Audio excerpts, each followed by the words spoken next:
We have Professor Radhika Tandon.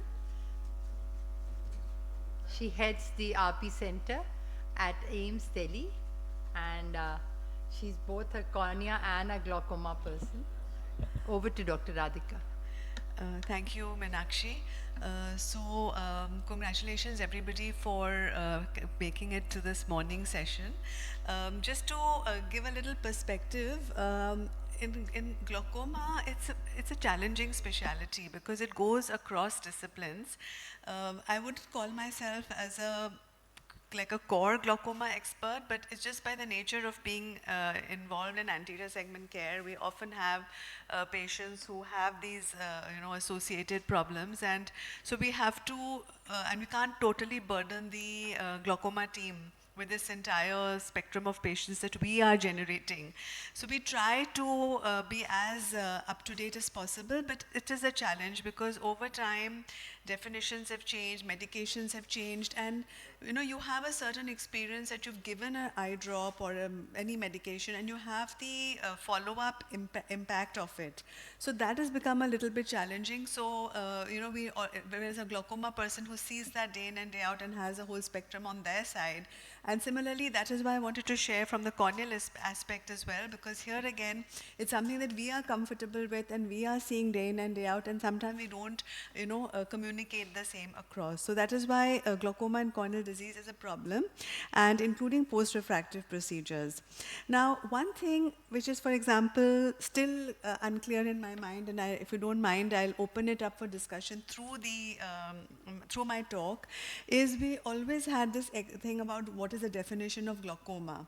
But I feel with secondary glaucomas, we cannot apply that definition purely, that you have to have 2 out of the 3, that is either the disc changes, a raised intraocular pressure, or the field. Now, this thing, we tend to say that it is a secondary glaucoma, but do we call it a secondary hypertension, ocular hypertension? I was not able to get any clarity on this. But whatever it is, whether you call it glaucoma or not, I'm not sure. But this raised intraocular pressure we often get in our corneal care, and I'll give you examples. And that raised intraocular pressure is going to eventually have an impact, and we have certain, guidelines that we have to control it immediately. So that's one. So that is a relationship with corneal disease. It can be kind of chicken or egg kind of a thing. So it could be right from the beginning. So there'll be corneal diseases, which then, or other anterior segment diseases, which are going to have raised intraocular pressure, or you have patients who have primary glaucomas. And they come with corneal disease. So that's the other thing. And so here we have intraocular pressure, optic nerve damage, and field loss, and the influence of corneal biomechanics. So there are 3 aspects which are a challenge. And the other thing is, now that you have pre-perimetric glaucoma, so a lot of the investigations which are to pick up early change, they are sometimes not very easy to do in patients with corneal disease because the lack of ability to have a clear media and view the fundus.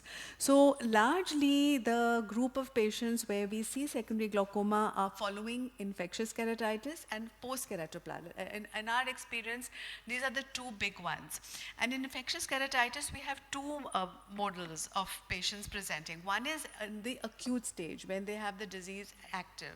So this happens often with herpetic viral keratouveitis, not with a simple epithelial involvement, but herpetic viral keratouveitis, and there often the cornea specialists forget to check the pressure because you already have a corneal lesion and you're not very sure how reliable the pressure check is going to be. So simple digital intraocular pressure assessment is good because it at least tells you, is it more than 30 or below 30?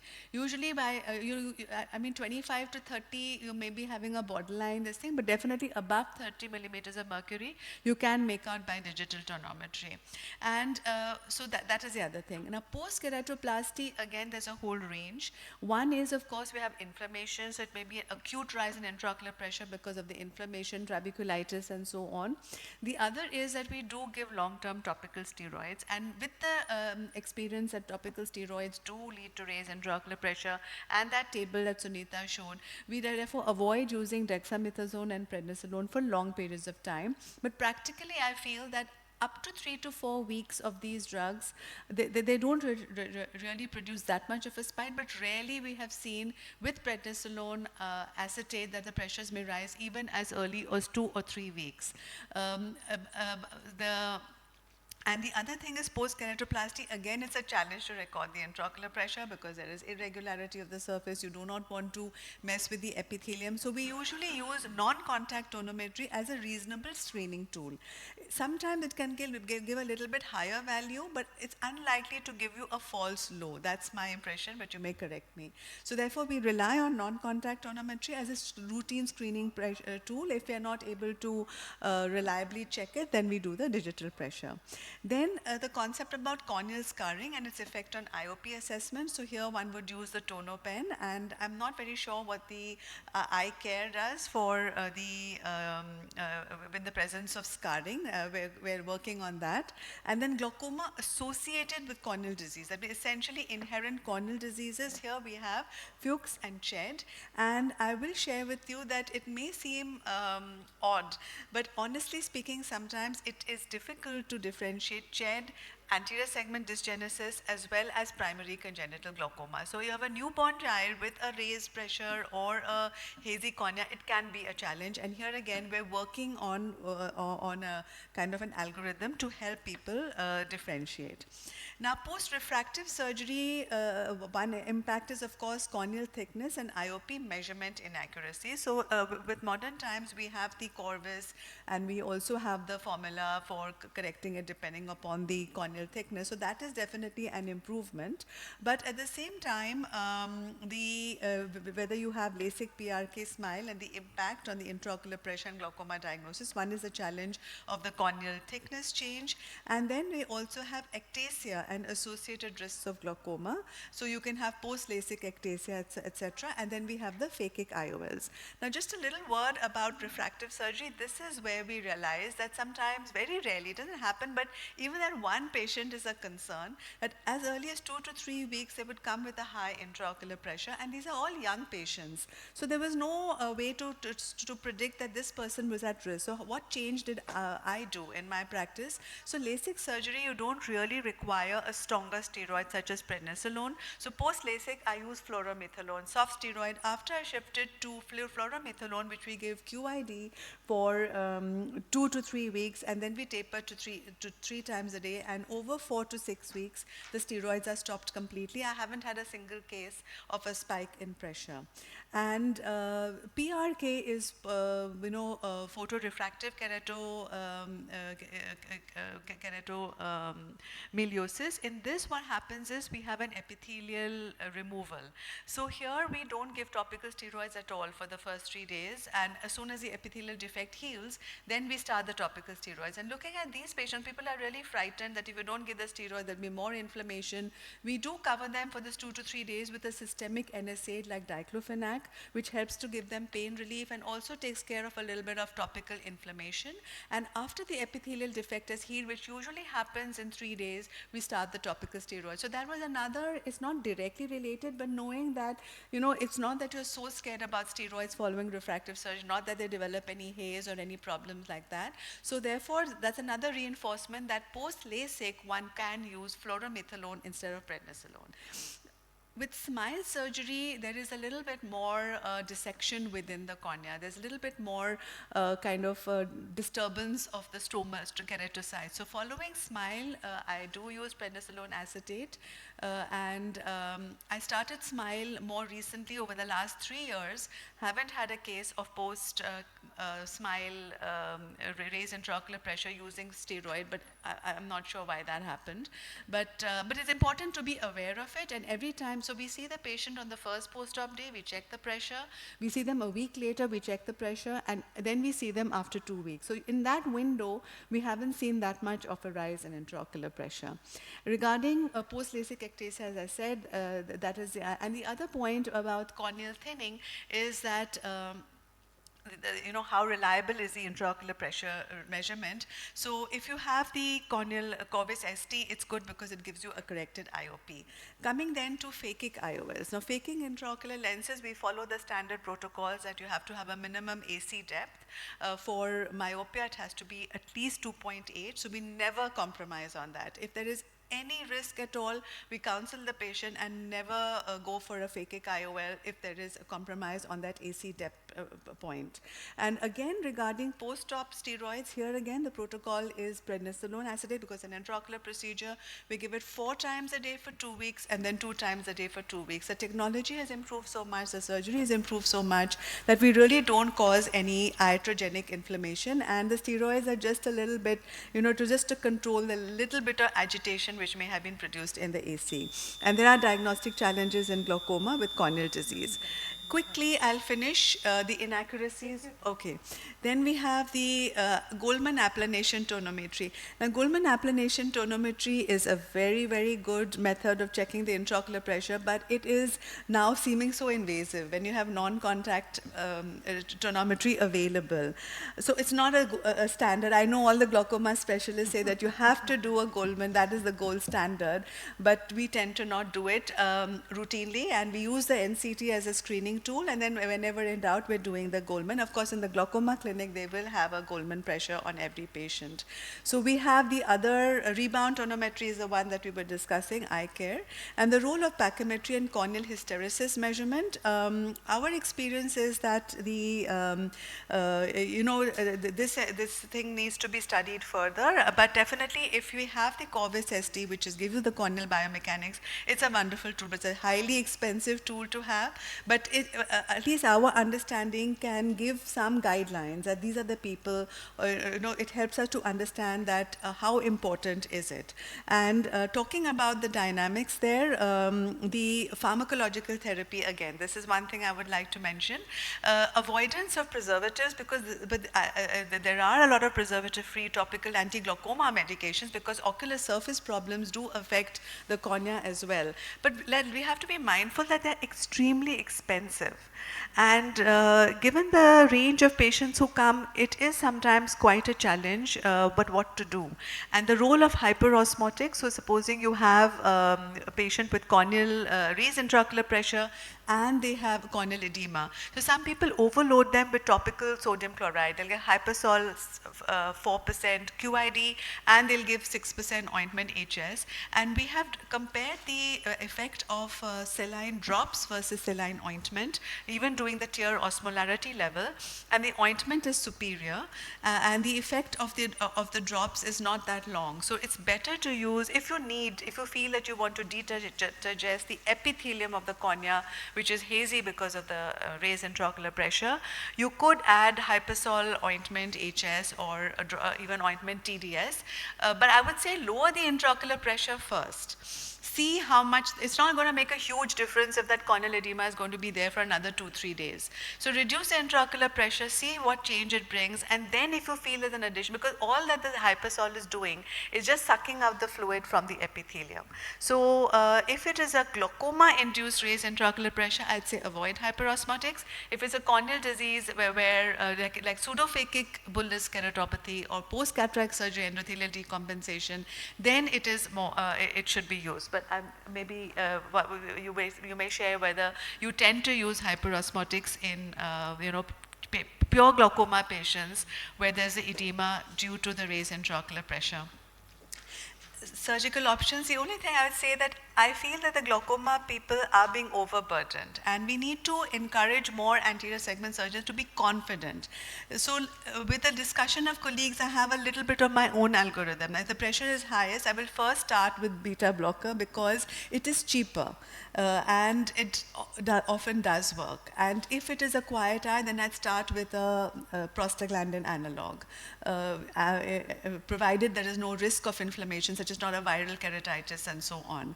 That's the limit. And then if I have to use something higher, then I use a combination of brimonidine and beta blocker. And we have tried post-PK glaucoma both separately as well as together. So combination therapy versus separately. And honestly, there was no difference in the ocular surface. The benefit of the combination is that you're just giving them one bottle to use and one medication to use. And then of course, corneal transplantation, definitely post-PK, the risk of the glaucoma is much higher compared to DSEC and DMEC.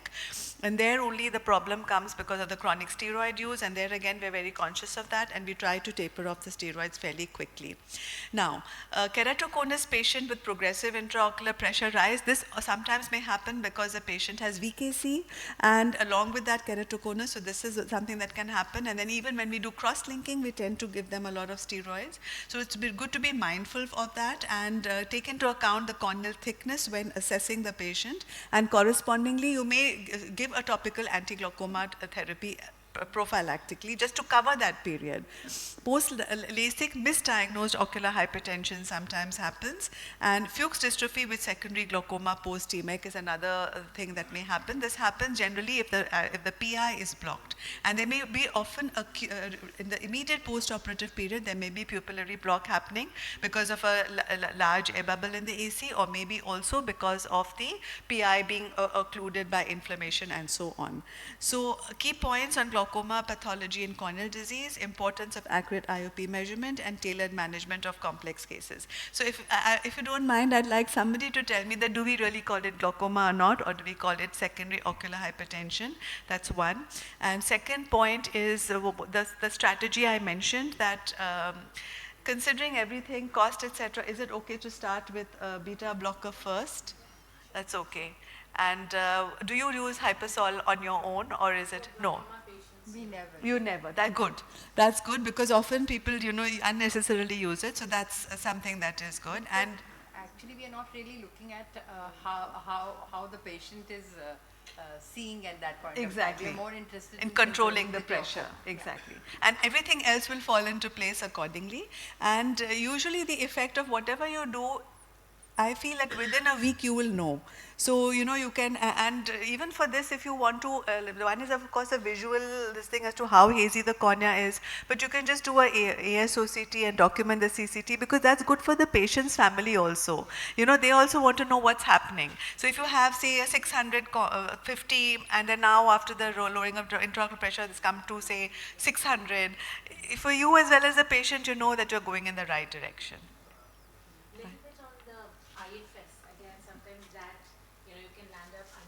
Measuring the intraocular pressure is normal, but it can be high, especially after the refractive surgery where you have an interface.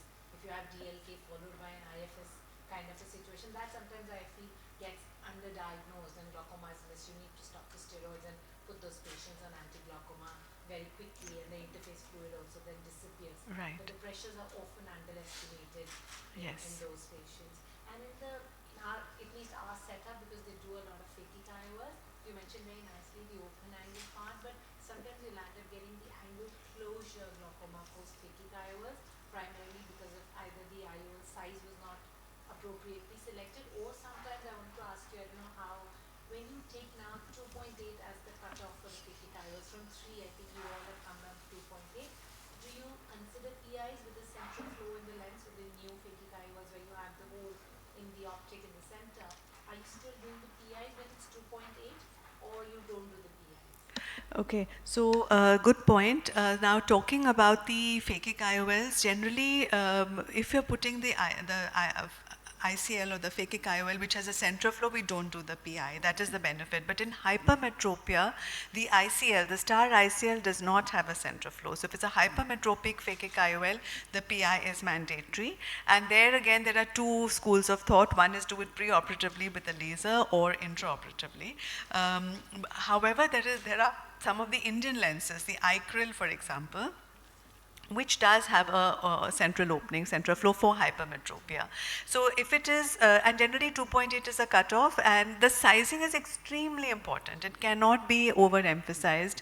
Yeah, very rarely it would happen that with the correct size, but yes, there again one should be careful, because the person who's ordering the lens, you see there are certain brackets. So if the size is coming within this range, you go to a higher size or a lower size. Now the ones which are 2.8, you have to be very, very careful that you don't go for the higher size one. You know, you have to be very, very, you have to really think about every patient very, very carefully, like not just mechanically do it. So that tends to happen, and I suppose one could do a PI, but we haven't been doing. But I will look at all our cases who were near 2.8. What would you prefer, surgical PI or a laser PI?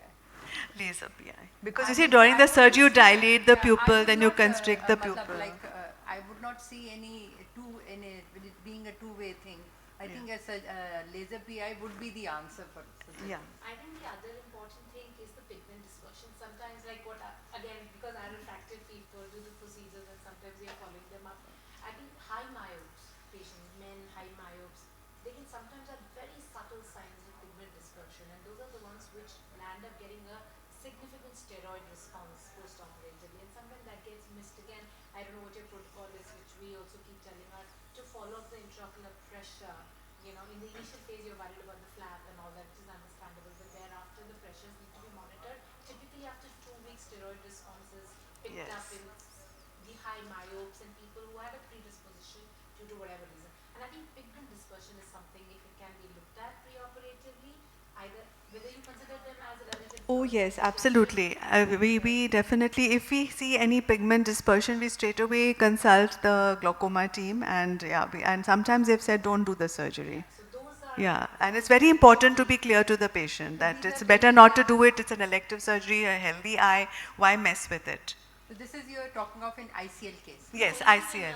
even in refractive sometimes. Oh, if post they have- LASIK also. Yeah, sometimes like if they have already pigment dispersion in the eye, they respond to steroids. Steroids, yeah. So steroid response is, you know, we always check the intraocular pressure at every visit, even the first post-op day. And, And second the weeks. exposure, glaucoma post PK is another challenge Yeah, to that's- deal with. Yes. Sometimes you have the entire host cornea plastered with the iris. I think those are cases where tubes and things, no matter what you do, they need surgical intervention, and they're sometimes detected much later, but the pressures are probably, sometimes it happens that it gets, you know, you're looking more at the corneal clarity and how the graft is doing, but those land up getting very significant glaucoma and advanced damage by the time they reach. Yeah, so what we tend to do for those patients is we know the ones who are prone to have these problems, that they may be adherent leukomas, they may be corneoiritic scars, pediatric cases, or even this peripheral anterior synechiae preoperatively. So in those we oversize the graft by a higher amount. It's 0.75 or 1 millimeter oversized. That gives you a deeper anterior chamber.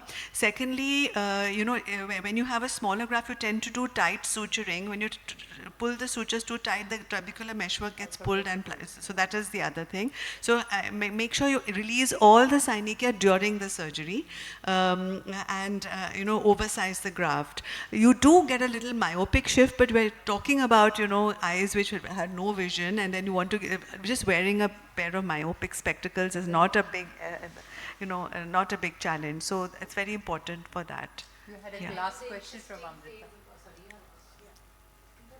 The last thing I wanted to ask was the hypertensive uveitis in the keratouveitis virus, especially, which Yes. becomes sometimes another story, and they can be treated so beautifully with steroids. Yes, They correct. get missed as steroid response, and this sometimes so I Yes. think that is an important message, which I'll also touch upon in the uveitis side. Yeah, so the keratouveitis patients, again, not everybody will remember to check the pressure, and that's extremely important. It may, they may have a raised pressure, and then again they're getting confused, corneas thick, corneal edema, all that. So if you have a doubt, just check digitally along with it, and then and again, you know, people use too much of steroid, 1 Ali, 2 Ali straight away. You don't need to do that. You can just use 4 times a day. The only reason you'll use 1 Ali or 2 Ali if there's a definite graft rejection. Otherwise, you just need to control the inflammation, for which 4 times times a day dose is absolutely fine. If you want to suppress like the immune system, then you have to give 1 hourly or 2 hourly. So start with 4 times a day, and the systemic oral acyclovir along with it, and then you have to taper, and then again monitor. So such patients, they're not going to get a steroid response so soon. In fact, it helps with the control of the intraocular pressure, and cycloplegic as well in such cases. Yes, yes. One question. Ma'am, what I'm very concerned about is AGM toxicity. Once, chronic glaucoma patients we see, and I think glaucoma surgeons are a little hesitant to, advise surgery. So by the time the patient comes to us, they are on maximum medication. So we are seeing more and more patients with chronic AGM toxicity, very bad epithelial surface, and we have to stop it for some time.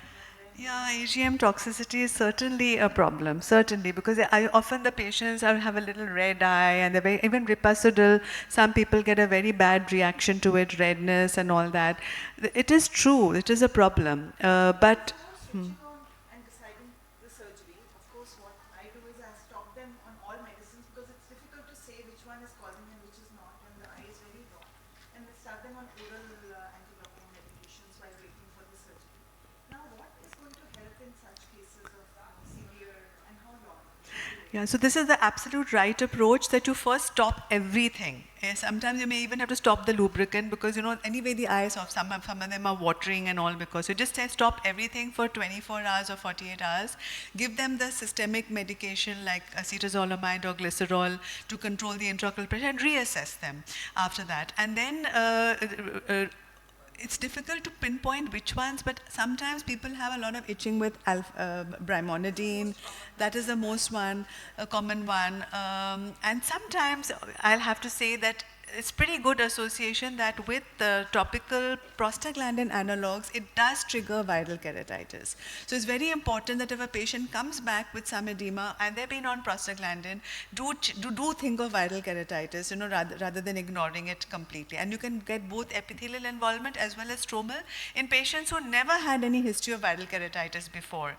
So now coming back to your question about, and by AGM you mean anti-glaucoma medication. So chronic use of anti-glaucoma medication, then you can start a lubricant. And now which lubricant? Because that's also very confusing. So usually I feel that with the sodium hyaluronate, you can use sodium hyaluronate 2 to 3 times a day. The CMC brands, that is carboxymethyl cellulose, one would use, more if there's a presence of an epithelial defect or you want to use frequently. But otherwise, you can use sodium hyaluronate because it is pretty effective, and you have preservative-free options available that you can give 2 or 3 times a day.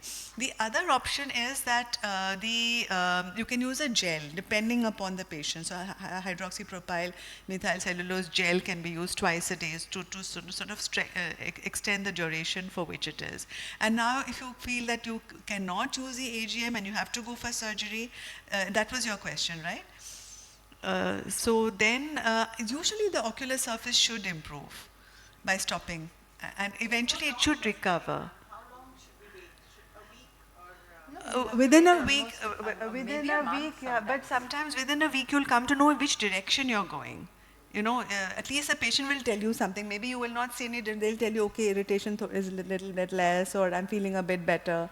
So or the itching is a bit less. Within a week, you'll get some, or they say, no, it's terrible, I'm feeling, no difference at all. Things like that can also happen. Generally, Thank you within so a much, Dr. week. Radhika, for Yeah. want of time. We thought we had lots. Now we are left with only 25 minutes and 3 talks.